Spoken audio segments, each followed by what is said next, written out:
En ondas digitales navegamos, con Fran González como guía. Descubrimos épocas olvidadas, en este viaje que no tiene fin. Al son del ritmo pop viajamos, las crónicas se vuelven canción. Fran narra con voz cautivante, misterios que despiertan emoción. Cada verso es un fragmento de tiempos lejanos y pasados, historias que cobran vida de nuevo, en la magia de relatos inspirados. En esta travesía inigualable, aprendemos del pasado sabio, con Fran González como maestro. La historia en verso se hace palpable, la melodía pop acompaña a cada palabra y antiguo suceso. En este paseo por la historia, con Fran González, el gran proceso.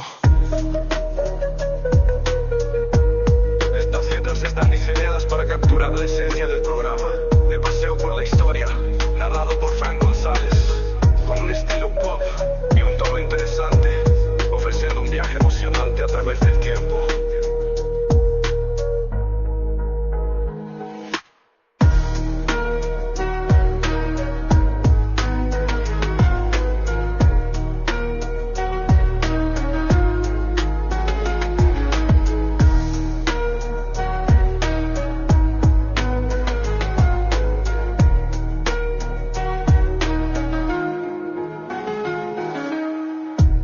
Es un fragmento de tiempos lejanos y pasados, historias que cobran vida de nuevo, en la magia de relatos inspirados.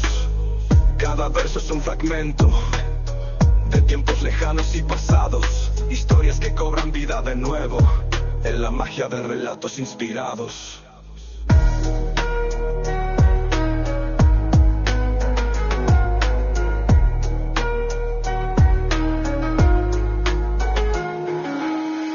En esta travesía inigualable, aprendemos del pasado sabio, con Fran González como maestro. La historia en verso se hace palpable, la melodía pop acompaña a cada palabra y antiguo suceso. En este paseo por la historia, con Fran González, el gran proceso. El gran proceso. El gran proceso. Estas letras están diseñadas para capturar la esencia del programa. El paseo por la historia, narrado por Fran González, con un estilo pop y un tono interesante, ofreciendo un viaje emocionante a través del tiempo.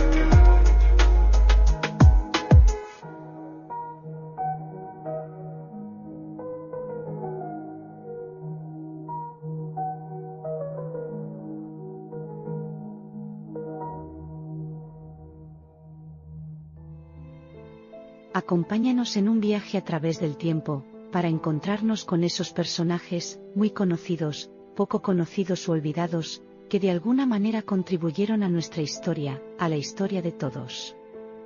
Porque la historia no solo la escriben los vencedores. De paseo por la historia, todos los martes, a las 10 de la noche y jueves tarde. En descaradafm.com. De paseo por la historia, dirige y presenta, Fran González. Te esperamos.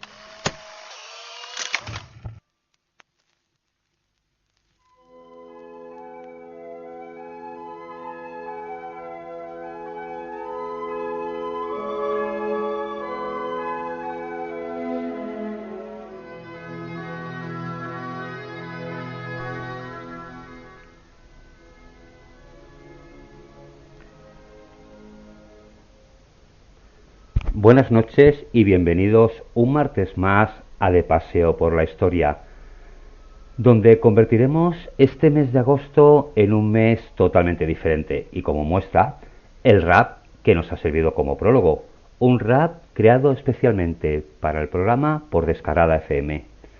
Como ya os anuncié hace unas semanas, los personajes que nos acompañarán durante este mes serán unos personajes diferentes, utilizando un término coloquial, los malos de la película, personajes que a través de sus actos y que a pesar del calor de estos días, sin duda nos dejarán helados.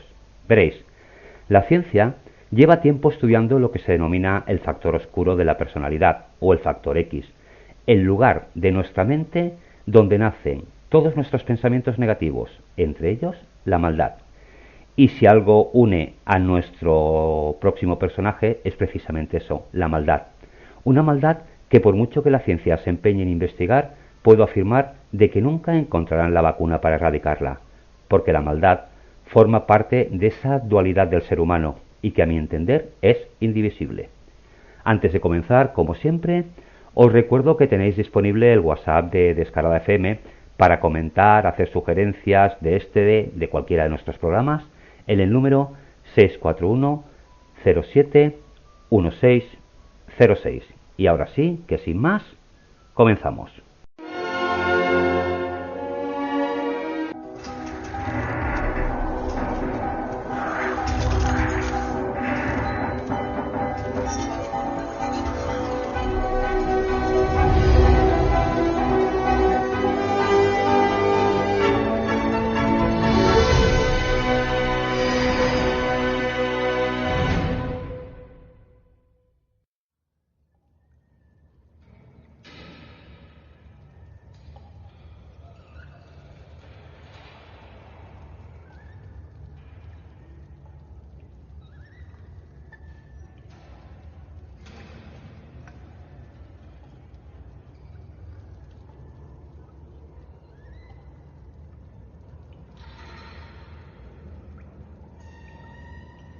Secuestradora de niños.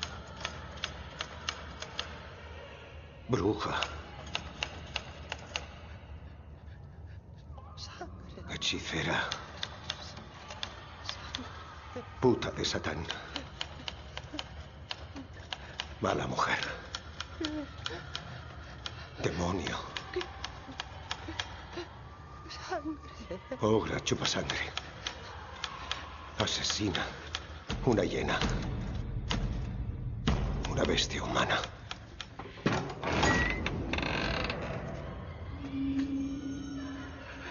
¿Vas a tardar mucho en morirte, bruja del diablo? Un monstruo. Sin entrañas.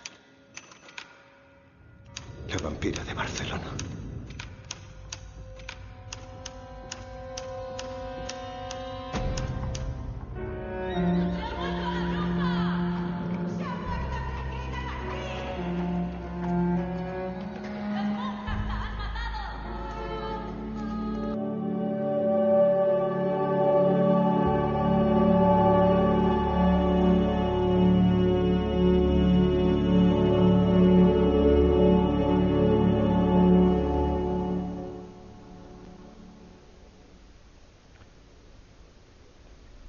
Enriqueta Martí Ripollès, la vampira del barrio del Raval, la vampira de la calle Ponent.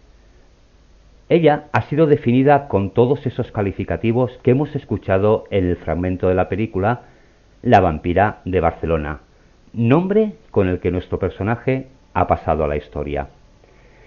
Enriqueta Martí Ripollès nació el 2 de febrero de 1868 en Sant Feliu de Llobregat. Cuando aún era muy joven, se traslada a Barcelona, a muy pocos kilómetros de su ciudad natal, donde comienza a trabajar como niñera.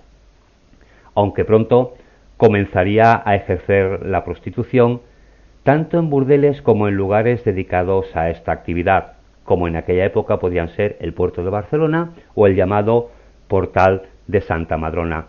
Era una época complicada, la ciudad, y algunas mujeres pues al finalmente decidían ejercer la prostitución antes pues continuar sus trabajos como niñeras o como criadas, que al final no dejaban de ser trabajos muy cercanos a la esclavitud. A los 27 años, hay que decir que una edad bastante inusual para aquella época, se casa con un pintor venido a menos y no demasiado reconocido por su obra, Joan Pujaló, que se ganaba la vida vendiendo antigüedades. Se dice que la pareja en algún momento de su vida en común montó una herboristería.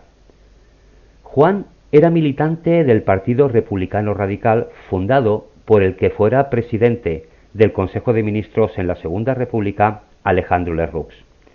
Es posible que Pujoló también perteneciera a la masonería, al igual que el político al que parece ser idolatraba. Hay que tener en cuenta que las logias masónicas estaban muy extendidas en la Barcelona de la época. Todos los que pertenecían a la clase alta o media alta pertenecían a alguna logia. De hecho, si paseamos por Barcelona, determinados barrios están repletos de símbolos masónicos de la época de varios arquitectos que diseñaron la ciudad y que pertenecían a alguna logia. Posiblemente esto sirvió a Enriqueta para contactar con personas de la alta sociedad, personas que en un momento dado la ayudaron en sus quehaceres o se convirtieron en sus clientes. La pareja, según se dice, tuvo una relación tormentosa, reconciliándose y separándose unas 6 veces. Según Pujoló, su matrimonio fracasó por la afición de Enriqueta por los hombres, su carácter extraño, falso, impredecible y sus continuas visitas a casas de mala vida. A pesar de estar casada, no dejó de frecuentar los ambientes de prostitución ni el mundo de la gente de mal vivir. Lo veremos posteriormente. Este mundo acabó convirtiéndolo también en parte de su negocio. Posiblemente ya Enriqueta no se prostituía, pero sí que formaba una parte muy importante de la prostitución. La pareja, que no tuvo ningún hijo, finalmente, tras el 6º intento de reconciliación, acabó separándose definitivamente. En la época de Enriqueta, Barcelona era una ciudad de contrastes. Por un lado, estaban marcados por la lujosa y acaudalada Barcelona modernista, una ciudad sofisticada y que ansiaba convertirse en una ciudad cosmopolita. Empezaba a ser oída de su existencia por Europa y empezaba a ser esa puerta que conectaría España con el continente. Todo ello también fue gracias a la primera de las exposiciones universales, la de 1888. Pero esto provocó que esta parte de la sociedad lujosa y acaudalada conviviera con otra, conviviera con una que malvivía precariamente, una población explotada, silenciada y sobre todo apartada. Cuantos menos contacto tuvieran los visitantes a la exposición con esa otra parte de Barcelona, mejor. Sabemos que es algo que continúa pasando hoy día cuando se realiza en una ciudad un gran evento, como por ejemplo ahora está sucediendo con las Olimpiadas. Las ciudades intentan apartar de la vista todo aquello que pueda molestar. Es más que probable que en estos lugares en los que se desenvolvía Enriqueta, ofreciera sus servicios como proxeneta especializada en niños. De hecho, en 1909 fue detenida en su piso de la calle Minerva, en el barrio de Gracia, en Barcelona, una zona para nada pobre, acusada de regentar un burdel donde se ofrecían servicios sexuales de niños de entre 3 y 14 años. Junto a ella fue detenido un joven de una familia de alta posición social. Gracias a los contactos que mantenía con altas personalidades barcelonesas que contrataban sus servicios como proxeneta infantil, Enriqueta nunca tuvo un juicio por el asunto del burdel y el proceso se perdió en el olvido judicial y burocrático. ¿Cuántas veces no habremos oído de estos casos pues que prescriben porque ha pasado el tiempo para ser juzgados o que los documentos se pierden? Tras ello, lógicamente, siempre hay una mano negra, o lo podríamos decir mucho mejor, una mano influyente. Y este es el caso por la que Enriqueta ni siquiera llega a juicio, a pesar de que, como hemos dicho, regentaba burdeles donde ofrecían servicios a niños entre 3 y 14 años. Sí que es cierto que la pedofilia quizás no estaba tan perseguida como lo puede estar ahora y que a lo mejor 13, 14 años no se pudiera considerar, digamos, un delito de perversión de menores, pero 3 años, eso sí que ya es una aberración antes y ahora. Enriqueta, de la que desconocemos realmente los motivos que tenía, a menudo se disfrazaba de una mujer sin recursos. Pero esto tal vez no fuera sino su modus operandi para observar y seleccionar a sus víctimas. Entre la clase pobre era mucho más fácil conseguir un niño. A veces incluso los padres recurrían a la venta de uno de sus hijos, tenían muchos, para poder sobrevivir. Es algo que nosotros con nuestra perspectiva actual, lógicamente, no entendemos. Ella en realidad no tenía ninguna necesidad de mendigar, ya que además de su trabajo como proxeneta de niños, también ejercía la profesión de curandera, y esto le permitía vivir pues bastante cómodamente. Hemos comentado antes que ella junto con su marido es posible que crearan un herborario, y ahí quizás es donde ella comienza a vender los productos que ella misma fabricaba. Enriqueta ofrecía sus ungüentos, pomadas, filtros, cataplasmas y pociones, y según decía, se especializaba en la cura de la tuberculosis, una enfermedad muy temida en aquellos años. Además, decía tener el remedio para las enfermedades que no se podían sanar con la medicina tradicional. Solo nos basta con imaginar la suma de dinero que la clase alta estaría dispuesta a pagar por la cura de sus enfermedades, o la de por algún familiar, para hacernos realmente una idea de cuál podía ser el poder adquisitivo de Enriqueta. Supuestamente, y es aquí donde aparece la parte más oscura de su vida, los productos que utilizaba para fabricar sus remedios estaban compuestos por restos humanos de los niños que secuestraba y a los que posiblemente prostituía previamente. De esos niños lo aprovechaba casi todo. La grasa, algo muy extendido en la época, que he escuchado alguna vez de las historias de los sacamantecas. Los sacamantecas estaban en cada provincia, en cada pueblo, en cada lugar. Eran como el coco. Los sacamantecas se llevaban a los niños que andaban solo por las calles. De hecho, en algunos pueblos los padres no permitían que sus hijos salieran solos a la calle por miedo a estos sacamantecas, porque como ya he dicho, en todos los pueblos había la leyenda de un sacamantecas. Enriqueta también utilizaba la sangre de los niños, los cabellos y los huesos, que normalmente transformaba en polvo. Esto es uno de los motivos por lo que ella creía que le era fácil deshacerse del cuerpo de sus víctimas, porque lo utilizaba todo. La vida de Enriqueta, sin embargo, daría un vuelco el 10 de febrero de 1912 con la desaparición de la niña Teresita Guitar Congos.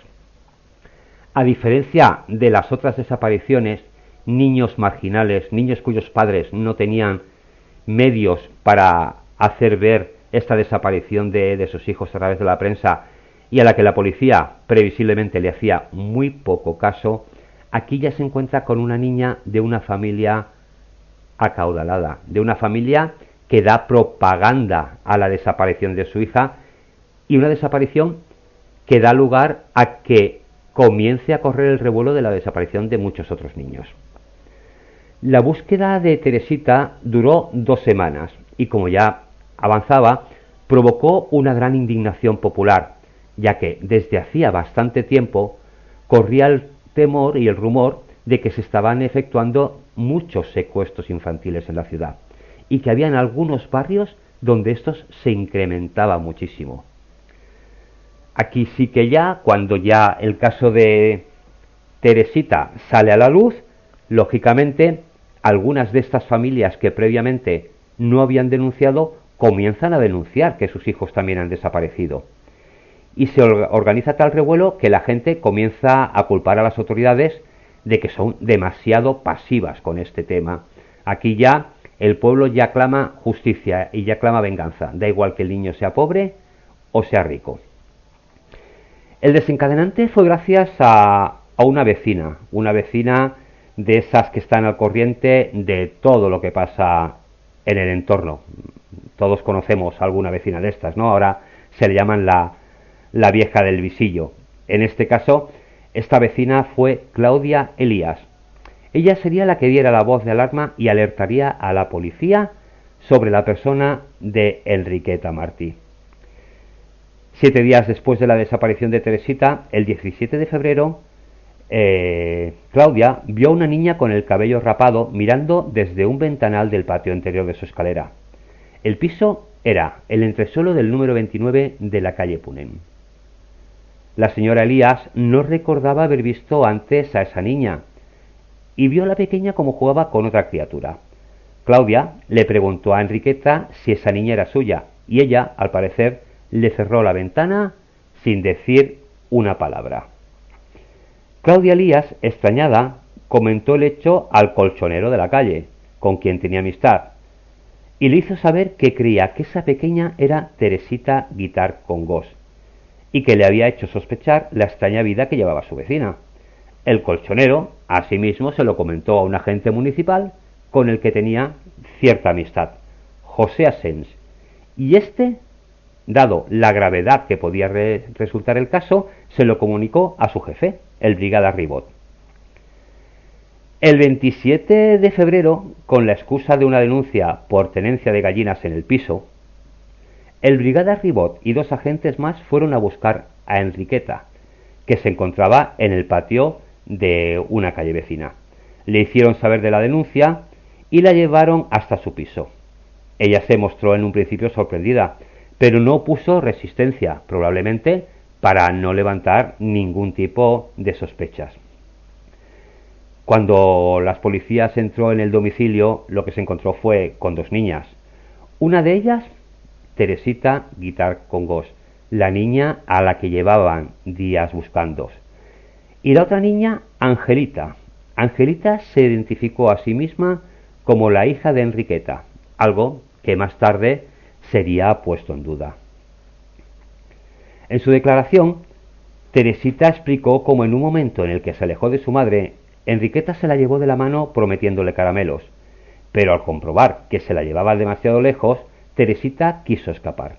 Entonces, Enriqueta la cubrió con un trapo negro, la cogió por la fuerza y se la llevó a su piso. Nada más llegar a casa, Enriqueta le cortó el pelo y le cambió el nombre por el de Felicidad. Le dijo que no tenía padres, que ella era su madrastra y que así debería llamarla cuando saliesen a la calle. Nunca salieron a la calle. Los únicos alimentos que Enriqueta le daba a la niña eran patatas y pan duro, y aunque al parecer no le pegaba, sí que le daba algún pellizco que otro de vez en cuando. Además, le tenía prohibido salir a las ventanas y a los balcones. La niña declaró también que la solía dejar a solas con Angelita y que un día, mientras jugaban, entraron en varias habitaciones a las que Enriqueta les tenía prohibido que se acercaran. En su aventura por esos lugares prohibidos, encontraron un saco con ropa de niña llena de sangre y un cuchillo para deshuesar, también igualmente lleno de sangre. Como ya dije antes, la niña nunca salió del piso durante el tiempo que estuvo secuestrada. Teresita, una vez tomada la declaración por parte de la policía, fue devuelta a sus padres, apareciendo en todos los periódicos de la época. Enriqueta fue interrogada sobre la presencia de Teresita Guitar en su casa. Su explicación fue que se la había encontrado el día antes, perdida y famélica en la ronda de San Pablo, también cercana a su domicilio y en el mismo barrio del Raval. Pero su vecina Claudia lo desmintió, diciendo que la había visto en su casa muchos días antes. La declaración de Angelita, la niña que supuestamente era hija de Enriqueta, fue de lo más terrorífica. Angelita declaró haber visto cómo Enriqueta había matado a un niño de unos 5 años llamado Pepito en la mesa de la cocina. Al parecer, Enriqueta no se dio cuenta de que la niña la estaba viendo, y ella corrió a esconderse en la cama y se hizo la dormida.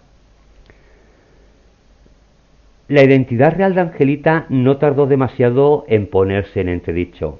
La niña desconocía sus apellidos y decía ser hija de Enriqueta y que sabía que su padre se llamaba Juan. Recordamos que Juan era el nombre del marido de Enriqueta. Pero la niña dijo que nunca había visto a su padre. La secuestradora, por su parte, sostenía que Angelita era suya, aunque las vaguedades e incongruencias de sus declaraciones levantaron todo tipo de sospecha. Además, a menudo incluso mentía con su verdadero nombre y se cambiaba el apellido Martí por el de Marina. El marido de Enriqueta, sabedor de la detención, se personó ante el juez por voluntad propia para saber acerca de la misma. Declaró que hacía 5 años que ya no vivía con ella, que no habían tenido hijos y que no tenía ni idea de dónde había salido la pequeña Angelita. Pujalló además declaró que Enriqueta ya le había mentido en el pasado con falsos embarazos y falsos partos. Un examen médico finalmente corroboraría que Enriqueta no había parido nunca. Finalmente, Enriqueta confiesa que la niña es en realidad su sobrina, ya que cuando había asistido a su cuñada María Pujalló en el parto, le había mentido haciéndole creer que la criatura había muerto al nacer y que se había quedado con ella. Este es algo que la policía tampoco en ningún momento pudo corroborar. Si bien es cierto que supuestamente su cuñada había dado a luz a un bebé muerto, no habían pruebas suficientes. En aquella época pues no teníamos tan adelantada la ciencia y no se podían hacer pruebas de ADN, no había nada que demostrara que realmente esta niña podía ser la sobrina de Enriqueta. La policía vuelve nuevamente al piso de la calle Ponent, donde habían encontrado a las 2 niñas, y aquí dieron con el saco del que ellas habían hablado, con ropa de niños llena de sangre, y también encontraron el cuchillo. Había otro saco con ropa sucia que en el fondo tenía huesos humanos de pequeñas dimensiones. Los huesos tenían marcas de haber estado expuestos al fuego. También encontraron un salón suntuosamente decorado con un armario con vestidos lujosos de niño, de niña y de mujer. Enriqueta durante el día era una mendiga que acudía a las casas de caridad y que pedía limosna. De noche se vestía de una mujer rica y se paseaba por los lugares más lujosos de Barcelona, el Teatro del Liceo. Y recordemos que prostituía a los niños, por lo tanto seguramente también los aseaba y los vestía con trajes bonitos antes de ponerlos a la venta. Este salón contrastaba totalmente con el resto del piso. Todo lo demás tenía gran austeridad, era a simple vista la casa de alguien con muy poco nivel adquisitivo, alguien pobre, y además, según la policía, había mal olor en todas las habitaciones. Sin embargo, lo peor, si es que en esa inspección podía haber algo peor, aún estaba por llegar. En otra habitación, una que estaba cerrada con llaves, encontraron unas 50 jarras, botes y palanganas con restos humanos en conservación. Grasa hecha manteca, sangre coagulada, cabellos humanos, manos de esqueletos y polvo de hueso. También encontraron botes con las pociones, pomadas y ungüentos que estaban ya preparados para su venta. En lo referente a Pepito, se le preguntó por su paradero y ella dijo que ya no estaba con ella. Pepito, el niño al que supuestamente su supuesta hija, había visto cómo mataba. Comentó que se lo había llevado al campo porque se había puesto enfermo. Repetía la misma excusa que le había dado a la vecina, la señora Claudia Elías, cuando ésta le preguntó por el niño, extrañada de no verlo ni escucharlo. Pepito, según la declaración de Enriqueta, había llegado a sus manos porque una familia le había confiado al niño para que se hiciera cargo de él. Esto tampoco sería nada inusual. Estamos hablando de una época en que muchos padres cambiaban de ciudad en busca de una vida mejor y dejaban a sus hijos al cuidado de un familiar o al cuidado de una vecina. Podía ser el caso. Pero como ya hemos dicho, posiblemente esto no fue el caso y Pepito era uno más de los niños que secuestraba Enriqueta. Sabía la policía la existencia del pequeño, tanto por el testimonio de Angelita como el de la vecina, Claudia, que lo había visto en alguna ocasión. El testimonio de su asesinato, explicado por Angelita, más las pruebas de la ropa encontrada en un saco, el cuchillo y algunos restos de grasa fresca, sangre y huesos, hicieron añicos la excusa de la asesina. Esos restos eran de Pepito. Enriqueta no pudo justificar quién era la familia que le había confiado al niño, con lo cual, de cara a la policía, dejaba muy claro que el niño era otro de los niños secuestrados. Fue interrogada con la presencia de huesos y otros restos humanos, así como de las cremas, pociones, cataplasmas, pomadas y botellas con sangre, botellas que estaban preparadas para vender. Todo esto lo poseía Enriqueta en su piso y también le encontraron un cuchillo para deshuesar. Enriqueta primero argumentó que hacía estudios de medicina, luego que hacía estudios de anatomía humana, pero sobre todo, según los forenses, le hicieron saber que esos huesos habían sido sometidos a altas temperaturas, que habían sido quemados o cocidos, y al final Enriqueta, presionada por los interrogatorios, acabó confesando que era curandera y que utilizaba a los niños como materia prima para fabricar sus remedios, si bien no admitía que ya los había matado, sino que los sacaba del cementerio. Sin duda, pues esto repercutiría en una condena menor. Ella decía ser una experta y saber confeccionar los mejores remedios, y que sus preparados eran muy bien pagados por la gente adinerada y de buena posición social. En un momento de debilidad fue cuando ella misma sugiere que investiguen otras viviendas, otras casas que tenía de su propiedad, 2 en Barcelona y una en San Feliu de Llobregat, la vivienda familiar donde ella residió durante su infancia. En ese momento, Enriqueta ya sabía que estaba condenada, pero confiaba en poder beneficiarse de sus contactos y clientes influyentes a los que ofrecía su servicio como proxeneta. Es posible que Enriqueta misma hablara de estos 2 pisos, de que el escándalo fuera aún mayor del que era, y que alguna de estas personas influyentes que la conocían, temerosos de que su nombre saltara a la luz, acudieran en ayuda de Enriqueta. Pero nadie salió en su ayuda. Nadie ni remotamente tenía la idea de pensar que su nombre podía haberse asociado ni que lo involucraran en este caso. Aún así, Enriqueta no delató a nadie. No dijo nunca ni un solo nombre de sus clientes.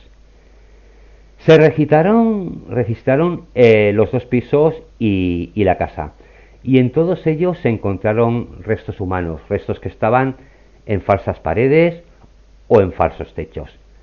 En el jardín de la casa encontraron una calavera de un niño de aproximadamente 3 años y una serie de huesos que también correspondían a niños pequeños, niños que tendrían entre 3 y 8 años. Algunos de ellos aún tenían prendas de ropa. Se dice que uno tenía un calcetín zurcido. Esto daba a entender, una vez más, que el mundo donde se movía Enriqueta para secuestrar a estos niños era en el entorno de familias muy pobres y con escasos medios, lo que les hacía que prácticamente la búsqueda de un hijo desaparecido fuera una misión imposible. En todas las casas se hallaron restos humanos de menores, en jarrones y botes, y también varios libros de remedios, sobre todo en la casa que había pertenecido a su familia, la familia Martí, y que en el pueblo era conocida con el sobrenombre de Lindo. Una casa que estaba cerrada por la mala administración del padre de Enriqueta, posiblemente sufría algún tipo de embargo o algo así, pero que Enriqueta la continuaba usando para guardar cosas. En el piso de la calle Ponent también se hicieron otros hallazgos, entre ellos un libro muy antiguo con tapas de pergamino, un libro de notas donde había escritas recetas y pociones, según cuentan, con una caligrafía muy elegante, lo que nos da a entender o que bien Enriqueta utilizaba recetas hechas por otra persona, o bien que ella durante los años adquirió pues una cultura, aprendió a leer y a escribir. Cuando se traslada a Barcelona para hacer de niñera no tenemos constancia, pero seguramente era analfabeta, como acostumbraba a suceder con todos los niños de los pueblos. También encontraron un paquete de cartas y notas escritas en un lenguaje cifrado del que no se pudo saber nada, y una lista con nombres de familias y personalidades muy importantes de Barcelona. Esta lista levantó mucha polémica. De alguna manera se filtró su hallazgo y la gente estaba convencida de que era la lista de los clientes ricos de Enriqueta. Y por supuesto, estaba convencido de que estos no iban a pagar por los crímenes que hubieran podido cometer. La policía, aún así, intentó que la lista no trascendiera, que no se supiera ningún nombre, pero corrió el rumor de que en ella había médicos, políticos, empresarios y banqueros. Y esto es algo que ya sabemos todos. Cuando las cosas no son transparentes, se empiezan a hacer especulaciones. Cuando nadie nos dice los nombres, nos los empezamos a inventar. Y es posible que salieran nombres que nada tuvieran que ver y que en esa lista hubieran nombres pues que no trascendieron a la gente. Las autoridades de Barcelona tenían todavía muy en mente la semana trágica, una semana donde por diferentes circunstancias hubo un motín popular y que acabó con muchos altercados y con bastantes muertos.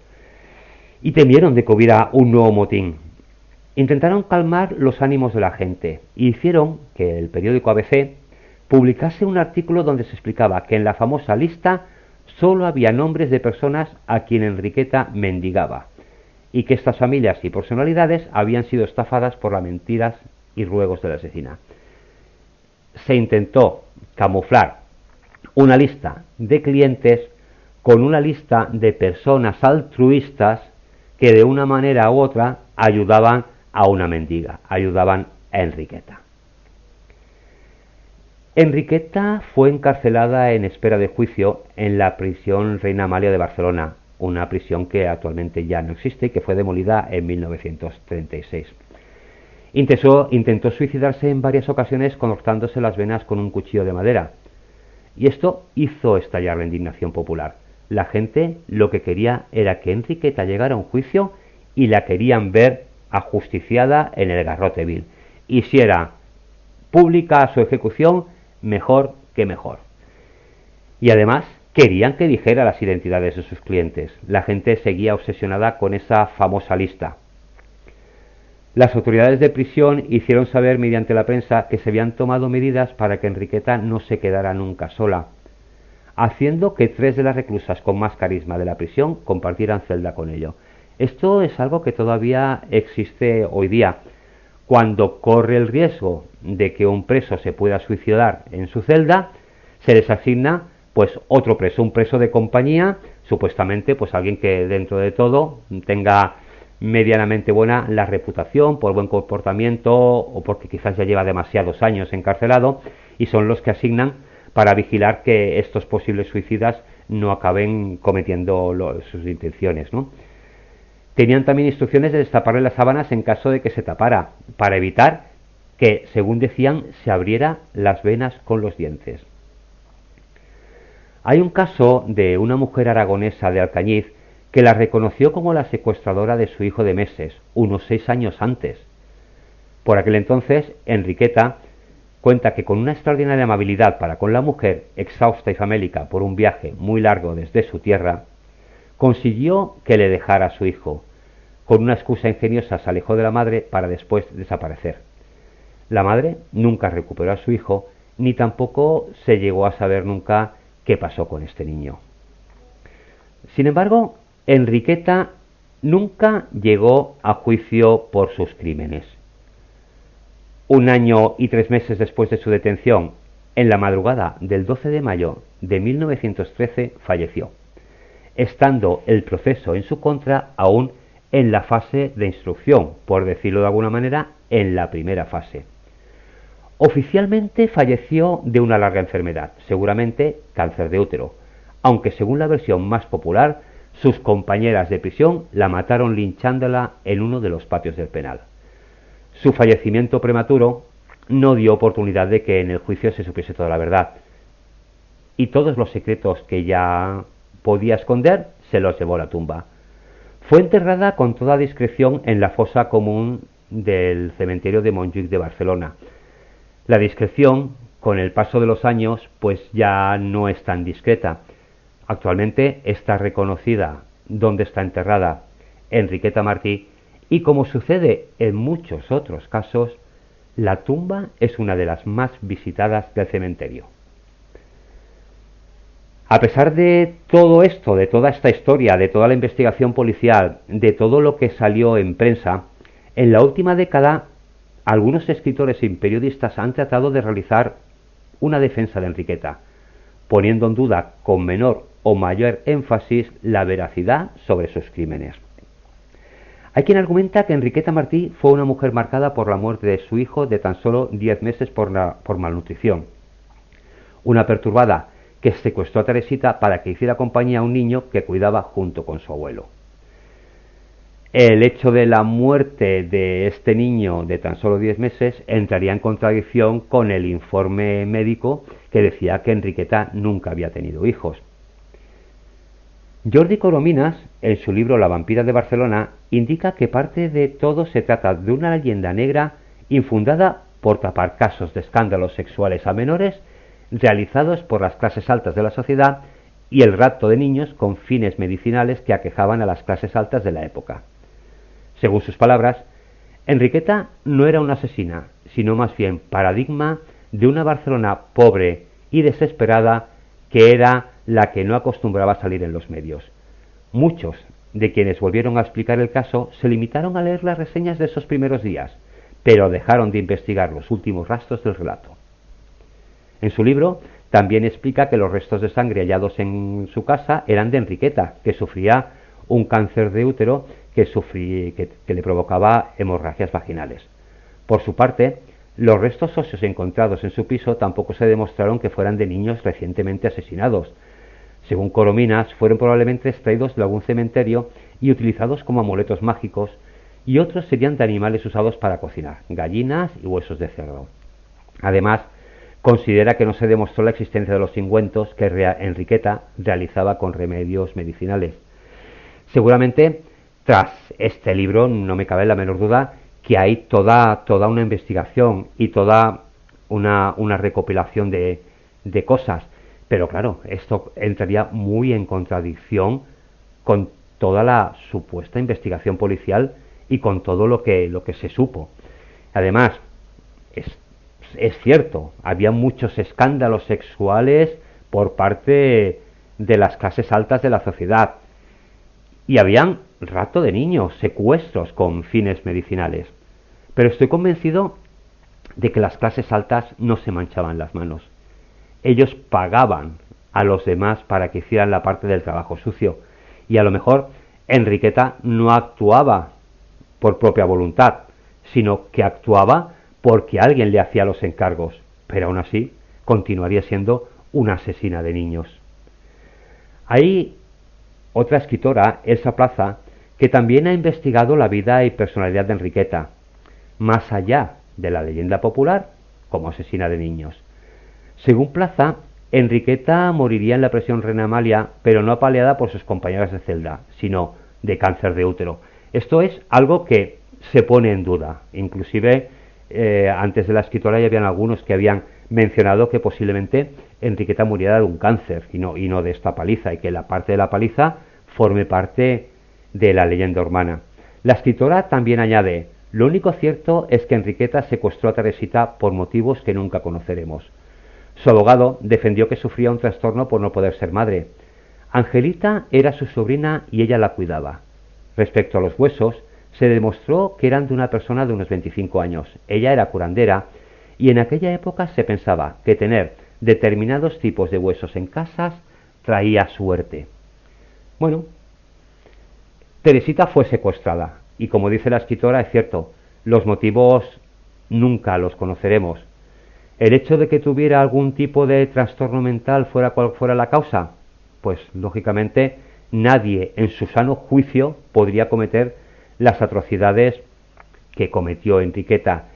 Y en cuanto a Angelita, que fuera su sobrina, ella misma lo declaró más tarde, que mediante engaños a su cuñada se había quedado con su hija, que había dicho que estaba muerta. Los huesos, una vez más, ¿haremos caso a una conspiración o haremos caso a una investigación policial? Bueno, esto nos quedará siempre ahí porque la verdad, como de todas las cosas, pues nunca lo sabremos. Pero me gustaría que escucháramos un audio.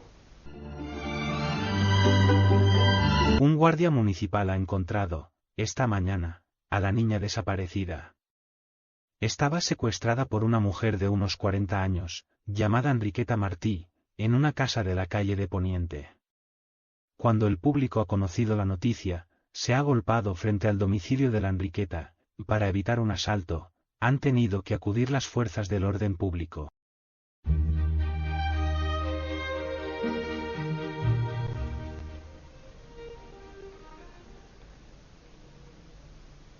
Así, de esta manera, informaba la prensa barcelonesa de principios del siglo XX la detención de la que sería tristemente conocida como vampira de Barcelona. Y lo decía la nota de prensa. La nota de prensa, antes de que se supiera todo lo que descubrirían en las casas, ya nos decía que había aparecido la secuestradora de Teresita y que la multitud se ponía delante de su casa. Creo que en ese momento ya no necesitaron buscar más culpables.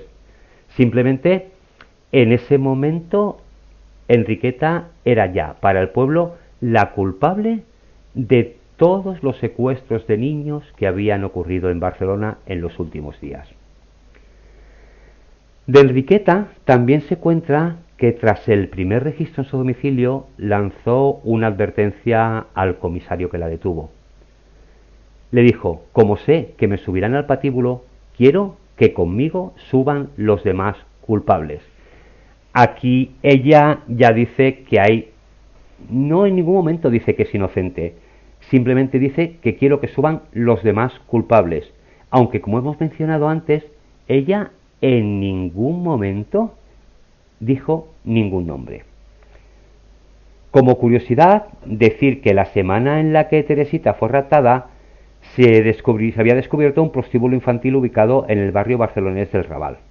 El Raval es un barrio, para los que no sean de Barcelona, que a pesar de los múltiples intentos de los diferentes gobiernos municipales de cambiarlo y las muchas inversiones que se han hecho en él, a día de hoy continúa siendo un barrio marginal. Se dijo que el local contaba con la complicidad de la policía, y esto a veces suscita algunas dudas. ¿Fue Enriqueta Martí un chivo expiatorio sacrificado para justificar la oleada de desapariciones infantiles en la Barcelona de principios de siglo?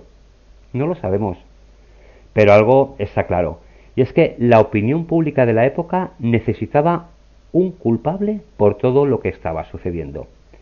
La desaparición de menores era el pan nuestro de cada día en esa época, y muchos niños y niñas pobres terminaban en burdeles para gente rica o trabajando como esclavos, principalmente en fábricas francesas. Se desconoce el motivo real por el que Enriqueta secuestró a Teresita Guitart, aunque según su abogado, la detenida, como hemos dicho, sufría un trastorno mental por no poder ser madre. Pero, más allá de lo que posiblemente todavía quede por investigar, lo único cierto es que Enriqueta Martí, la vampira de Barcelona, a día de hoy sigue formando parte de lo peor de la crónica negra de nuestro país. Enriqueta murió en 1913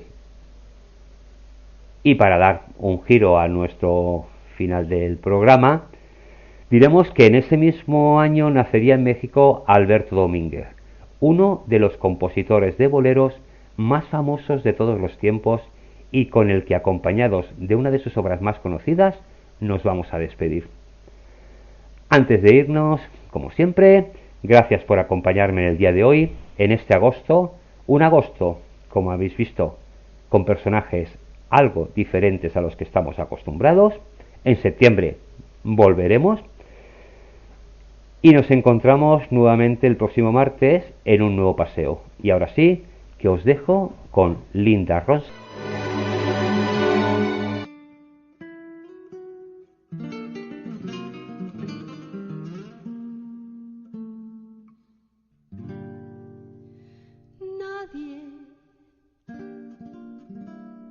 Comprende lo que sufro yo, tanto que ya no puedo sollozar, solo temblando de ansiedad estoy. Todos me miran y se van. Mujer, si puedes tú con Dios hablar, pregúntale si yo alguna vez te he dejado de adorar.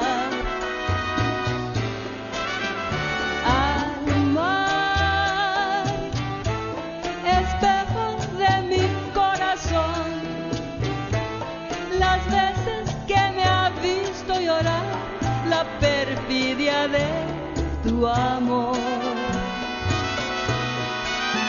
te he buscado por doquier que yo voy y no te puedo hallar.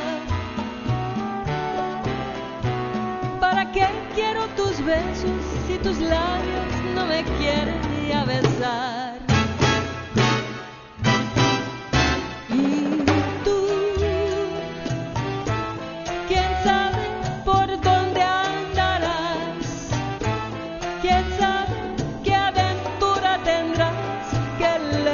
Estás de mí.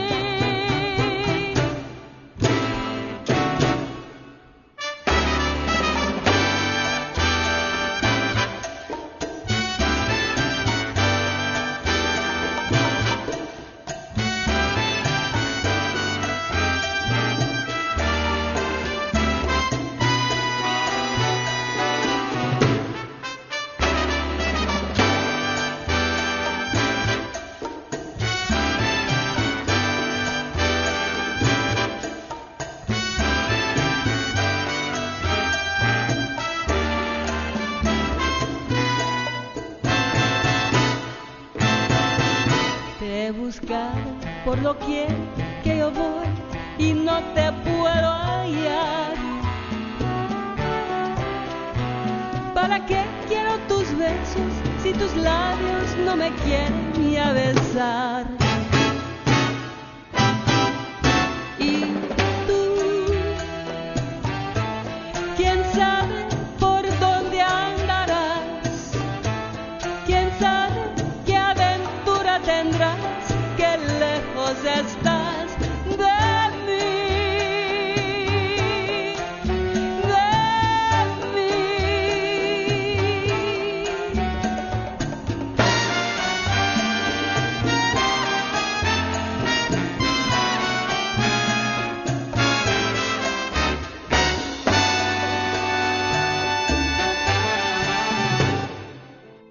Acompáñanos en un viaje a través del tiempo, para encontrarnos con esos personajes, muy conocidos, poco conocidos o olvidados, que de alguna manera contribuyeron a nuestra historia, a la historia de todos. Porque la historia no solo la escriben los vencedores. De paseo por la historia, todos los martes, a las 10 de la noche y jueves tarde. En descaradafm.com. De paseo por la historia, dirige y presenta, Fran González. Te esperamos.